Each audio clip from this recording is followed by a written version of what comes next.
All right, folks, it's that time of year. It's the 2025 AFL Draft Class Power Rankings.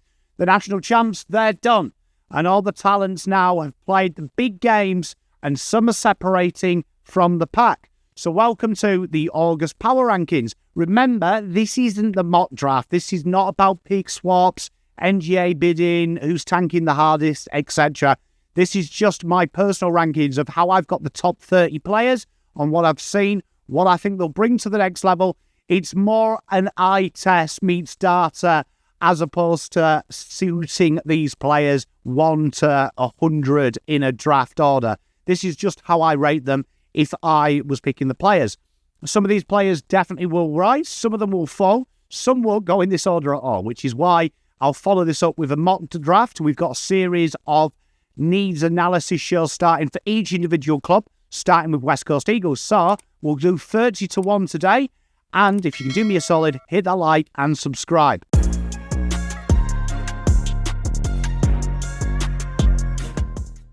So let's get into it. Taj Murray, North Adelaide, key forward and a ruck, 201 centimetres. And his pros are his freakishly genuine ground coverage. And he's incredibly agile and really athletic for his size. He's a former All-Australian under-16 and a Harrison medalist. Definitely needs a bit of work on his goal-kicking routine, and the rug craft is a little bit developing.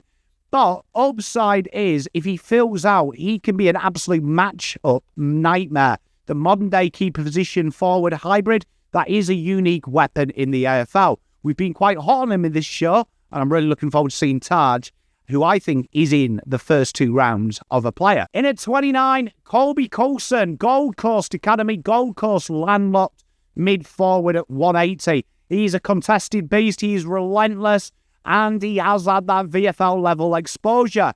An All-Australian. Under pressure, though, his kicking and his tunnel vision sometimes lets us down. Being an academy player, he's obviously had that professional athletic diet and discipline. He's definitely a high-floor, high-character type selection, and one that is really intriguing and definitely a good second-round option. 28, Essendon's own Calder Cannons boy, Adam Swede. Midfield forward, 175, incredibly explosive.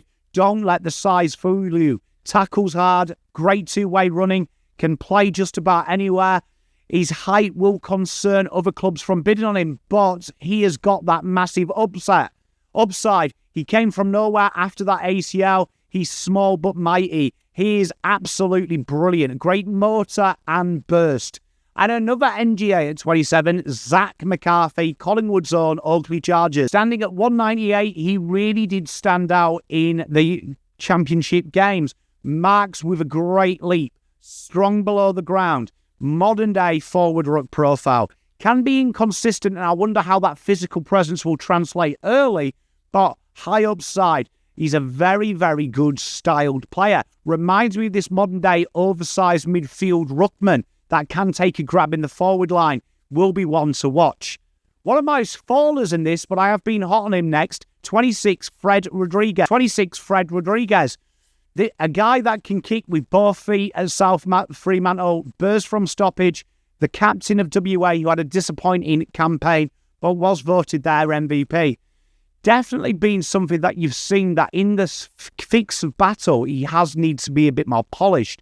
He's got the smarts and the leadership traits and a two-way runner. At times, though, I feel like he could use the ball a little bit better and accumulate, and some of the guys in national championships have really shone out. A great selection, though, and a real core AFL midfielder. Reminds me a little bit of Cam McKenzie, who I was huge on a couple of years ago. Just real consistent. It's about trying to find them PODs in the future. 25, Lachlan Carmichael, the halfback that can play in the mid, Swans linked, and this guy is an intercept beast.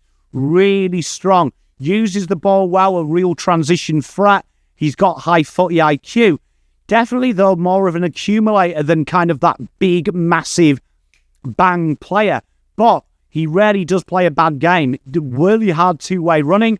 Has played in the VFL as well. You really have 3 or 4 of these players on the list. Sydney will love this player because he's a consistent player, and then they can add the points of difference around him. 24, a guy that if you watch the watch-alongs, I am in love with. Harley Barker, fast, agile, booming kick, intercepts, transitional threat, top 10 sprint. He had that ACL injury, which will make him slowing down. But if you want a modern-day winger, the guy that is the transitional threat, he is a goal, score, assist machine. I wouldn't be surprised to see someone take a punt on him early. I would definitely have him higher up than this if I could have him next year. An absolute gem, and really, for me, could be one of the best players, impact-wise, in the draft. 23, Gold Coast own Bo Adensol. And this guy here is a ball winner. Incredibly good user. Shown it in the VFL. Can play inside and outside. Missed most of the championships with a hamstring injury. And probably doesn't have that bang core speed. But gets the chains moving. Very safe type selection. Uses it incredibly well. Big fan of this guy. He'll be a great selection. 22. This guy doesn't get enough plaudits, and that is Lou Emmett. 199 rug forward. Beautiful left foot on him. Very good in the air. Very hard to knock off the ball. Very raw, though, with his ruck craft. But this guy has elite endurance. Very clever footballer. Very good ground level. Generally plays players in as well. Real good upside and a very strong player. And one that I think will be very, very good in the AFL. 21, this guy's shone for me. Australia, Matty Leray. Plays on the wing, can go in the midfield. Big frame, uses both sides well. Good handball, great endurance. This is one of them guys that I feel like if you've got a real strong midfield core, you can really get something going with him. I really like the way that he is a conduit between the defence and the forward line. Great runner, hard worker. One that really could be anything with the right tutelage. 20, we talked about him last year, one to watch. Missed most of the year, but now returns. Jevon Phillipou, Woodville West. Powerful aerial presence, clean skills, goal kicking mid. Rare as rocking horse poo. Now, the broken arm kept him out, but this guy is a gem, and I think he will return quite hard towards the back end of the year. This is a real point of difference player, and this myth of this being a very shallow draft, I disagree. I think there is some gems, and Jevon could be that guy. 19, Lockie Doverston. If you want crumbing, you want pressure, this 2.4 goal a game player is the man. He is already pushing for me the top 10. Just the small forwards generally go down, but definitely a pure small forward.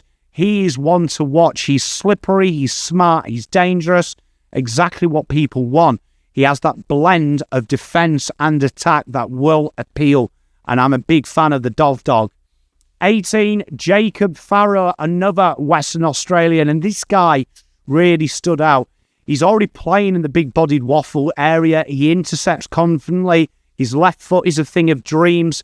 He really hits it. Now, it's that kind of thing that we had with someone like Gimby a while ago. Is he a halfback? Is he a midfielder? Is he a winger? But I feel like this guy is the modern-day type of prototype player that has them tools. I could see this guy long-term being a real top line midfielder that can go just about anywhere. Keep an eye out on Farrow towards the back end of the year in the waffle, because he could be someone that we talk about heavily, and I feel like he fits nearly 9 out of 10 teams that you'll talk about. 17, one of my boys on this show, Noah Hibbins-Hargraves. When you're 186, you can play in the midfield and you mark, and you can kick the goals. You know I love you. Real strong player. He's had this kind of in and out season, and that's kind of how he was in the National Championship. Sometimes brilliant, sometimes poor. But X Factor, he really is a strong guy. And if you can keep him fit, feels like he has an incredibly high ceiling. He's smart, he knows when to hit the goals, and he's hard to stop once he gets going. Real modern-day gem-type player. And if you've got a strong midfield, you need the coup de grace. Noah Hibbins-Hargraves is him. 16, we're now at the key forwards. Archie Ludowick, Sandy Dragons, key forward.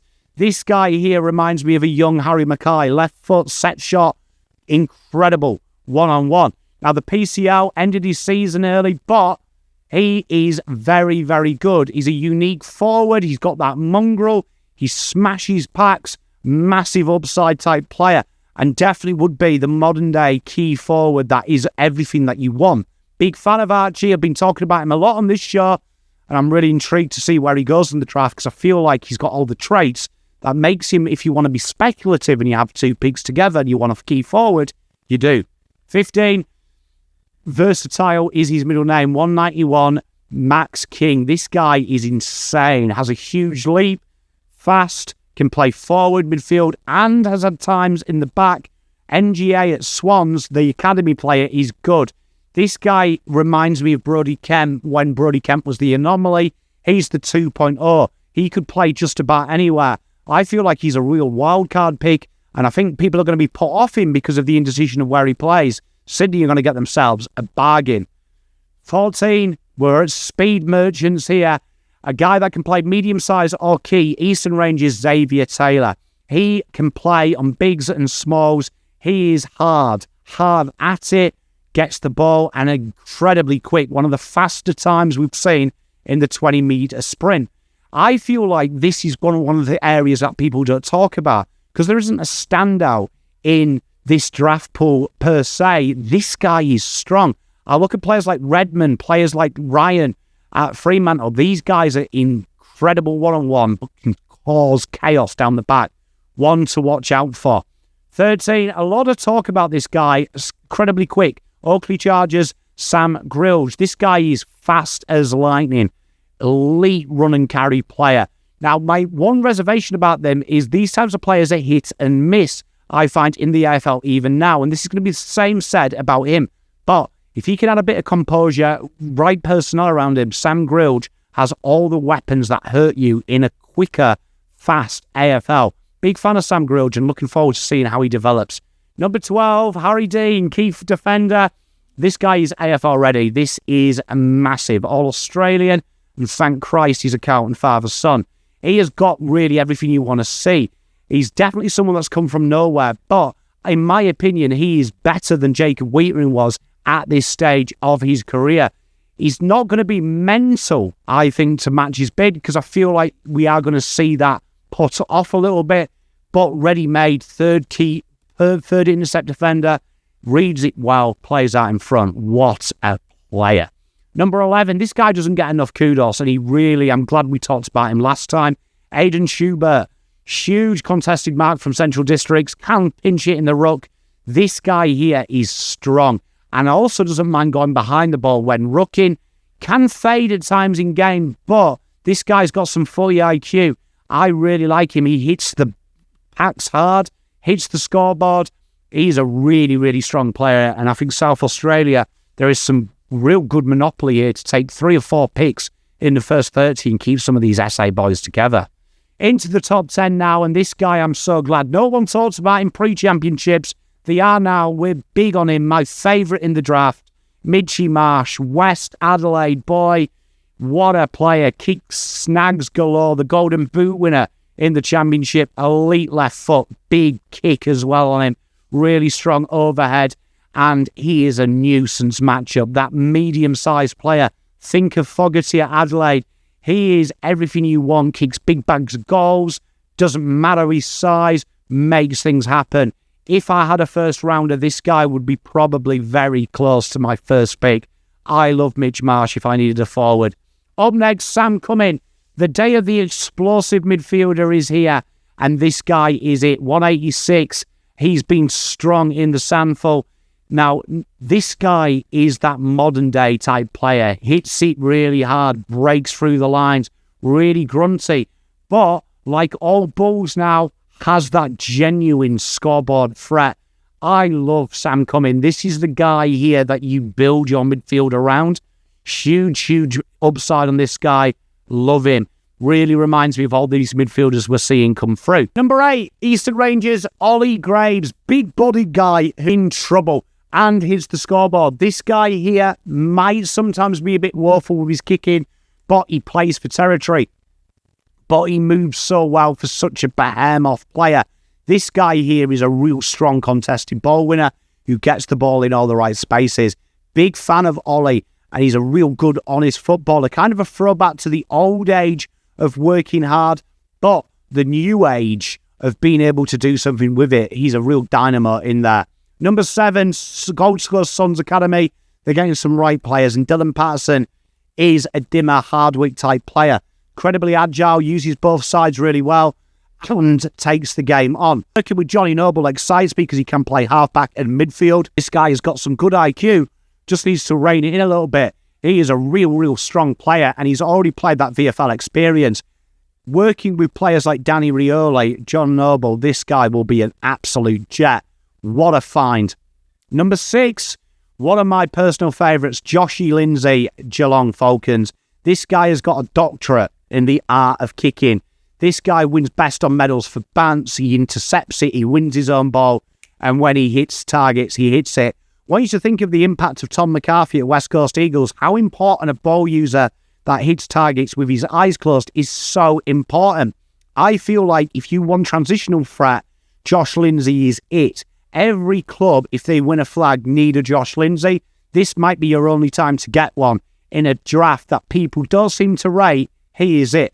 Number 5, and this might be a bit stiff because everyone is raving about this guy, but this is Cooper Duff Tytler. Now, his pros are he moves incredibly well, and that's a rare feat for a guy that's 200 centimetres. Definitely that mid-ruck type player. But my big thing with it is I feel like there's a lot of depth in this area here. And although, would I take him at pick 1? Probably not because of that. I feel like you can draft some gold. But there is no getting away. This guy could be 4, 5, 6 years' time a premier ruck forward. Doesn't hit the scoreboard enough for me. And I think his forward craft needs a little bit of work. But very, very good. And probably the closest you'll get to a sure thing over 190 centimetres. For another guy that people really like, and that's Willie Dersma. Midfield, halfback, he's played key position, he plays everywhere. Athletic mover, aerial presence, plays just about everywhere. My big thing with Willie Dersma is, for all the good he does, sometimes he just worries me with his ball use, but also what is he? And he's definitely got the upside to be the best player in this draft. But when we're talking about the best players, I want someone that I can bank my house on. And I think Dersma is brilliant, but there's still a few question marks for me. I think in the right setup, he will be brilliant, but I'm very wary of him. And I feel like at times, Gippsland particularly, play him in positions to try and get him the ball. When he hasn't got the ball, that's where he goes anonymous. But this guy, he does the dangerous thing. Number 3, my number 1 last time we did this, Lions Academy, Danny Annabelle. Still huge on him. This guy is a workhorse. He is a 7 out of 10 footballer everywhere. He is completely balanced, whether it's outside, inside, finding the ball, high engine, high motor, great IQ. What a footballer. Definitely in the top 1 for me of sure things. Number 2, Zeke Hewland. So this guy here, the injury has interrupted him, but we're basing this, like we did last time, on when it is. VFL ready probably now, AFL ready probably last year. He's a bottom major last year and he was in that All-Australian comp. This guy here is dangerous. He is that versatility, that professionalism, that danger man. He is very, very strong and he's definitely in the conversation. There will be a bid on him early. Dan Annabelle and Zeke Hewland are landlocked. They're incredible talents and this guy here, fearsome. And number 1, if you want a Pomm boy, Dyson Sharp is it. And would it be a Pomm draft show without me frothing a South Australian? Dyson Sharp was easily the best player for me in the carnival by a mile. Like medalist, this guy here is very dangerous. Finds the ball, goes forward, kicks goals. Very tough, great football smarts. I'm a huge, huge fan. Huge fan. I know people say he's not very quick, Pomm, but reminds me of Jordan Dawson 2.0. I want this player in my team. Feel like wherever he goes, he is going to be a superstar. I am really strong. So there it is. There's the AFL August AFL Draft rankings from 30 to 1. Remember, this isn't the mock draft. This is just how I like them as players. And we've got another month of footy to really do the final one. The mock draft, trust me, it will get a little bit messy. Club links and things like that. It's going to be good. But let me know your top 10 in the comments. Who do you really like? Who you're not? Let me know what you're looking for in your teams as well. We've got the West Coast series starting soon. We're going to go team by team where we're going to do a Moneyball series where basically we'll do the aggressive picks, the safe picks, and some little removability. So if you are a fan of an opposition thing, make sure you like and subscribe. We've put a lot of work. We've watched a lot of football. Can't wait to cover the draft. It's kind of what a lot of you know me for. Peace, love, and light. Till next time, Pommy out. Spent all my life holding all of it closely. I played